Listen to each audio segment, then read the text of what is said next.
Hi viewers, அடியேனின் பணிவான நமஸ்காரங்கள். இன்றைக்கி நம்ம பார்க்க போகிற டாபிக் ரொம்ப முக்கியமான டாப்பிக்கு. காரகத்துவம் ஜோதிடத்தில் ரொம்ப முக்கியமான டாபிக்ன்றது இது. லைஃப் லாங் உங்களுக்கு அஸ்ட்ராலஜியில் இதுதான் ரொம்ப முக்கியமான டாப்பிக்காக இருக்க போது. இந்த காரகத்துவம் அப்படின்ற விஷயம் ஒருத்தருக்கு தெரியலை அப்படின்னா ஜோதிடரால் பலன் சொல்லவே முடியாது. அதனால் இந்த டாபிக் ரொம்ப முக்கியம் அப்படின்னு சொல்கிறேன். காரகத்துவத்தில் கிரக காரகத்துவம், பாவ காரகத்துவம் அப்படின்னு ரெண்டு பிரிவு இருக்குது. கிரக காரகத்துவம் அப்படின்றது என்னென்னா, ஒரு கிரகங்கள் அதுக்கான வேலையை பொறுப்பேற்று செய்யக்கூடியது காரகத்துவம் அப்படின்னு சொல்கிறோம். உதாரணத்துக்கு பொதுவாக எல்லாருக்கும் தெரிஞ்சிருக்கும், சூரியன் தந்தை காரகன், ஆத்மா காரகன் அப்படின்னு சொல்லுவோம். சந்திரன் தாய்க்கு காரகன் அப்படின்னு சொல்லுவோம். செவ்வாய் பூமி காரகன் அப்படின்னு சொல்லுவோம். அந்த மாதிரி இன்னென்ன செயல்பாட்டுக்கு இன்னென்ன கிரகங்கள் தான் காரகம் அப்படின்னு சொல்லி பிரித்து வச்சுருக்காங்க. கிரகங்கள் பொறுப்பேற்று செய்யக்கூடிய செயல்கள் அனைத்தும் கிரக காரகத்துவம். அதே மாதிரி இன்னென்ன செயல்பாட்டுக்கு இந்தந்த பாவங்கள் தான் காரகம் அப்படின்னு சொல்லி பாவ காரகங்களும் பிரித்து வச்சுருக்காங்க. முதல்ல நம்ம கிரக காரகத்துவத்தை பற்றி பார்க்கலாம், அதுக்கப்புறம் பாவ காரகங்களை பற்றி பார்க்கலாம். இப்போது ஒவ்வொரு கிரகமாக பார்க்கலாம். கிரக காரகத்துவத்தில் முதல்ல சூரியன் அப்படின்ற கிரகத்துக்கான காரகத்துவம் என்னென்ன அப்படின்றத பார்க்கலாம். இந்த சூரியன் அப்படின்றதுனா உடனே நமக்கு என்ன தோன்றுறதுன்னா, சூரியன் அனைத்து ஜீவராசிகளுக்கும் உயிரை தரக்கூடியது. சூரியனானது அனைத்து ஜீவராசிகளுக்கும் உயிரை தரக்கூடியது. சூரியன் இல்லைன்னா யாராவது வாழ முடியுமா சார்? முடியாது. சூரியனோட ஒளி இல்லைன்னா நம்மளால் உயிரோடு இருக்க முடியாது. அதனால தான் ஆத்மகாரகன் அப்படின்னு சொல்லி சூரியனை சொல்கிறோம். சூரியன் எல்லா கிரகங்களுக்கும் தலைவனான சூரியன் அப்படின்னு சொல்லி நம்ம ஏற்கனவே படிச்சிருக்கோம். கிரகங்களுக்கெல்லாம் தலைவன் அப்படின்னு சொல்லி சூரியனை சொல்கிறோம். அப்படிங்கும்போது இந்த தலைவன் அப்படின்ற காரகத்துவத்துக்கும் சூரியனே அதிபதி. இப்போ தலைவன் யார் சார் சொல்லுவோம்? குடும்பத் தலைவன் அப்படின்னு சொல்கிறோம் இல்லையா? யாரை சொல்லுவோம்? அப்பாவை சொல்லுவோம். அப்போ குடும்பத் தலைவன் அப்படின்னா குடும்ப சுமைகளை எல்லாம் பொறுப்பேற்று நடத்தக்கூடிய ஒருவர். அப்போ அந்த குடும்ப தலைவன் அப்படின்னு சொல்லக்கூடிய தந்தைக்கு சூரியனே காரகர். சரி, அதே மாதிரி தந்தை மட்டுமா அப்படின்னா தந்தை சார்ந்த பங்காளிகளுக்கும் சூரியனே காரகர். இப்போ தலைமை அப்படின்னு சொல்லிட்டோம். தலைமைனா என்ன சார்? நாட்டை ஆளக்கூடிய தலைவரும் தலைமை தான். அப்போ நாட்டை ஆளக்கூடிய அரசர்களுக்கும் சூரியனே காரகர், அரசியல்வாதிகளுக்கும் சூரியனே காரகர், அரசாங்கத்துக்கும் சூரியனே காரகர். இப்போ நம்ம வெளியில் ட்ராவல் பண்ணும்போது சூரியனோட வெளிச்சம் எங்கே சார் படுறது? நம்ம உடம்புல தலையில் படுறது. அப்போ நம்ம உடல் உறுப்புகளில் அந்த தலை பகுதிக்கு காரகம் யாருன்னா சூரியன் தான். சூரியன்டேருந்து நமக்கு என்ன கிடைக்கிறது? வெளிச்சம் கிடைக்கிறது சார். சூரிய வெளிச்சம் இல்லைன்னா நம்மளால் எந்த வேலையாவது செய்ய முடியுமா சார்? லைட் ஆர்டிஃபிஷியல் சோர்ஸ் இந்த மாதிரி லைட்ஸ் இருக்கிறது தான், அது நம்மளால் கண்டுபிடிக்கப்பட்டது. இயற்கையான வெளிச்சம் அப்படின்னா சூரியன் தான் சார். அந்த வெளிச்சம் அப்படின்றது ஒன்று இல்லைன்னா நம்ம எந்த வேலையும் செய்ய முடியாது. அப்படிங்கிற போது இந்த வெளிச்சத்தை பார்க்கக்கூடிய பார்வை, கண் பார்வைக்கும் இந்த சூரியன் தான் காரகர். ஒருத்தருக்கு கண்களில் ஏதாவது பிரச்சனை அப்படின்னா அவரோட ஜாதகத்தில் சூரியனானது கெட்டு போயிருக்கணும்.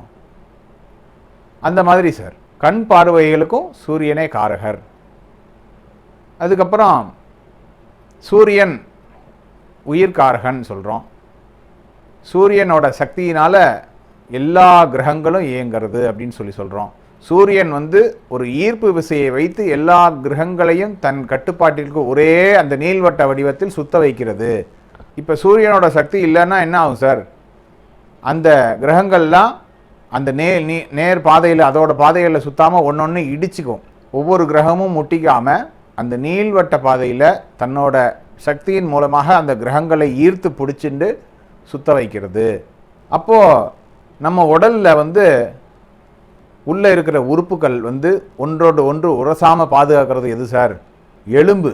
உதாரணத்துக்கு இப்போ பார்த்தீங்கன்னா இப்போ ஹார்ட் இருக்குது, ஹார்ட்டை சுற்றி என்ன சார் இருக்குது? எலும்பு கூடு இருக்கா? அதுக்கு அடுத்து வெளிப்பகுதியில் நுரையீரல் இருக்குது. இப்போ இந்த எலும்பு கூடு இல்லை அப்படின்னா என்ன ஆகும் சார்? இந்த ஹார்ட்டும் நுரையீரலும் ஒன்றுக்கு ஒன்று டச் ஆகிக்கும் இல்லையா? இந்த எலும்பு தான் வந்து ஒவ்வொரு உறுப்புகளையும் ஒன்றோடு ஒன்று மோத விடாமல் பாதுகாக்கிறது. அப்போ அந்த எலும்புக்கு சூரியனே காரகர். அதே மாதிரி சூரியனானது அனைத்து ஜீவராசிகளுக்கும் உயிரை தரக்கூடியது. சூரியன் இல்லைன்னா யாராவது வாழ முடியுமா சார்? முடியாது. அதே மாதிரி நம்ம உடல் உறுப்புகளில் இருதயம்தான் வந்து ரொம்ப முக்கியமான பகுதி. இருதயத்தோட சக்தியினால தான் நம்ம வாழ்கிறோம். அப்படிங்கும்போது இந்த இருதயத்துக்கும் சூரியனே காரகர். உடல் எலும்புகளுக்கும் சூரியனே காரகர், இருதயத்துக்கும் சூரியனே காரகர். இந்த மாதிரி தான் சார் சூரியன் வேற எதுக்கெல்லாம் காரகர் அப்படின்னா, கவர்மெண்ட் வேலை சார். ஒரு தலைமைன்னு சொல்லிட்டோம். அப்போ தலைமைன்னும் போது தலைமை சம்பந்தமான உள்ளதெல்லாம் பாருங்களேன். கவர்மெண்ட், அரசாங்கம், அரசியல்வாதிகள், அரசியல் தலைவர்கள், இவாளுக்கெல்லாம் வந்து இந்த சூரியன் தான் காரகம். ஒருத்தர் அரசியலுக்குள்ளே வரணுமா வேண்டாமா அப்படின்னா சூரியன் நல்லா இருக்கணும், அதை பார்க்கணும். சூரியன் கெட்டு போயிருந்தால் அவர் அரசியல்வாதியாக வர முடியாது, அரசியலுக்குள்ளேயே வர முடியாது. அதே மாதிரி ஒரு கவர்மெண்ட் ஜாப் கிடைக்கணும் அப்படின்னா சூரியன் நல்ல நிலையில் இருக்கணும். ஒருத்தர் ஜாதகத்தில் சூரியன் நல்ல நிலையில் இருக்கணும். அதே மாதிரி ஒரு கம்பெனியில் ஒரு மேனேஜர் இருக்கார் சார். அவர் ஒரு வேலையை உங்ககிட்ட சொல்கிறாரு, இதை போய் செஞ்சுட்டு வா அப்படின்னு சொல்கிறாரு. இல்லை நான் செய்ய முடியாது அப்படின்னு சொல்ல முடியுமா சார்? செஞ்சு தான் ஆகணும். அப்போ அந்த வேலையை ஏவக்கூடிய மேலதிகாரிகள், அனைத்து மேலதிகாரிகளுக்கும் சூரியனே காரகர். இது மாதிரி தான் சார். அதுக்கப்புறம் உடல் உறுப்புகளில் தலை பார்த்தோம், கண் பார்வையை பார்த்தோம், கண்களுக்கு சூரியனே காரகர்னு பார்த்தோம். எலும்புக்கு சூரியனே காரகர், இருதயத்துக்கு சூரியனே காரகர். ஒருத்தருக்கு இருதய நோய் வருமா வராதா அப்படின்னா இந்த சூரியனை பார்த்து தான் சார் சொல்லணும். சூரியன் கெட்டு போயிருந்தால் அவருக்கு ஹார்ட் டிசீஸ் வரதுக்கூடிய சான்சஸ் இருக்குது சார். அதே மாதிரி சூரியன் கெட்டு போயிருந்தால் அவருக்கு கண் பார்வை கொஞ்சம் கெடுவதற்கு சான்சஸ் இருக்குது சார். இது மாதிரி தான் சார். அதே மாதிரி ஒருத்தருக்கு சூரியன் நல்ல நிலைமையில் இருந்தால் தந்தை வழி சொத்துக்கள் வர்றதுக்கு வாய்ப்பு இருக்குது அப்படின்னு நினச்சிக்கலாம். இந்த மாதிரி காரகங்களை சூரியன் நல்ல நிலைமையில் இருந்தால் சொல்லணும்.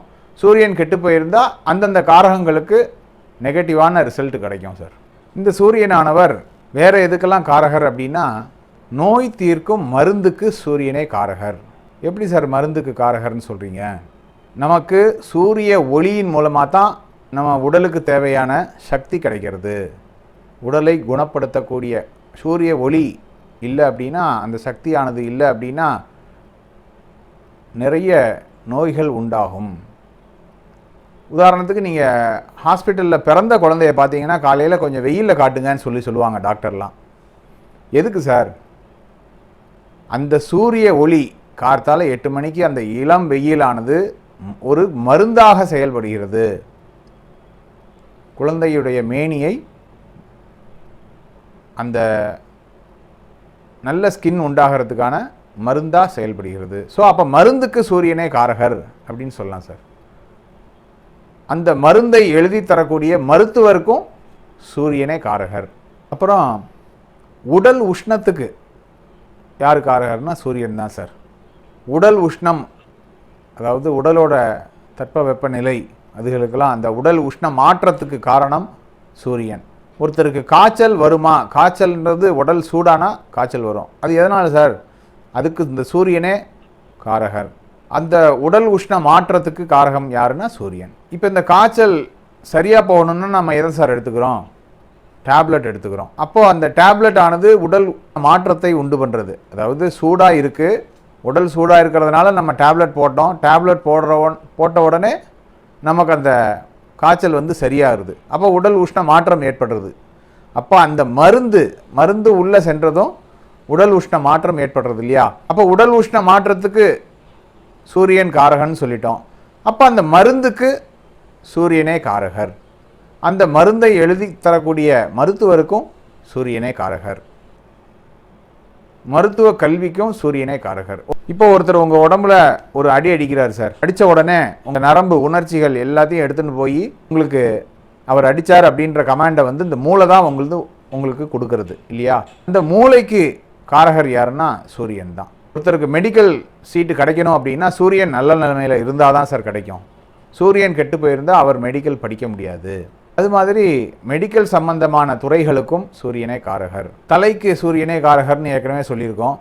அதே மாதிரி தலை சம்பந்தமான பிரச்சனை, ஒருத்தருக்கு தலைவலி வருமா வராதா, ஒருத்தருக்கு மூளையில் ப்ராப்ளம் இருக்குமா இருக்காதா, அதெல்லாம் வந்து சூரியனை பார்த்து சொல்லலாம் சார். அன்பர்களுக்கு ஒரு டவுட் வரலாம், கெட்டு போகிறது அப்படின்னா என்ன, நல்லா இருக்கிறது அப்படின்னா என்ன அப்படின்னு ஒரு சந்தேகம் எழலாம். அதை பற்றி பின்னால் வரக்கூடிய வீடியோவில் சொல்கிறேன் சார். இப்போதைக்கு ஜஸ்ட்டு கெட்டு போயிருக்கு அப்படின்றத மட்டும் எடுத்துக்கோங்க, நல்லா இருக்குது அப்படின்றத மட்டும் எடுத்துக்கோங்க. கெட்டு போகிறது அப்படின்னா சூரியன் கெட்டிருக்கு அப்படின்ற மாதிரி எடுத்துக்கோங்க. அது கெட்டு போகிறதுனா என்ன காரணம்ன்றதை பற்றி பின்னால் பார்க்கலாம் சார். இது மாதிரி காரகங்கள் வந்து நிறைய இருக்குது சார். அதை எல்லாத்தையும் நம்ம வீடியோவாக சொல்லணும் அப்படின்னா முடியாது. நம்மளோட க்ரியேட்டிவிட்டி சார், ஜோதிடத்துறையில் காரகத்துவங்கள் ஜோதிடரோட க்ரியேட்டிவிட்டினால் வரக்கூடியது சார். நம்மளே க்ரியேட் பண்ணிக்கணும் இது மூலமாக. இது வந்து ஒரு முக்கியமான காரகங்கள் என்னென்ன அப்படின்றது ஒரு மேலோட்டமாக சொல்லியிருக்கேன். இதை வச்சு நம்ம க்ரியேட் பண்ணணும். இப்படி தான் சார் காரகத்துவங்களை வந்து நம்மளாக வந்து டெவலப் பண்ணிக்கணும். நம்ம போக போக அது ப்ராக்டிஸில் தான் சார் வரும். நம்ம தேவராஜ் ஐயா அவர்கள் வந்து கொடுப்புனையும் தசாபுத்தியும் அப்படின்னு சொல்லி ஒரு புஸ்தகம் வெளியிட்டிருக்காங்க. அதே மாதிரி காரகத்துவங்களுக்கு புத்தகம் வெளியிட்டிருக்காங்க. அந்த 2 புஸ்தகத்தையும் நம்ம தேவராஜ் ஐயா சைட்டில் போய் நீங்கள் பார்த்து அதை வாங்கி படித்தீங்கன்னா இன்னும் டீட்டெயிலாக உங்களுக்கு புரியும். காரகத்துவத்தை இன்னும் வெகு விரிவாக அதில் வந்து தொகுத்து கொடுத்துருக்காங்க. அந்த மாதிரி அந்த புஸ்தகங்களை வாங்கி படிச்சிங்கன்னா உங்களுக்கு காரகத்துவத்தை எப்படி டெவலப் பண்ணுறது அப்படின்ற ஒரு ஐடியா கிடைக்கும். இதுக்கு அடுத்து நம்ம அடுத்தடுத்து வரக்கூடிய கிரகங்களுடைய காரகத்துவத்தை பார்க்கலாம். நன்றி.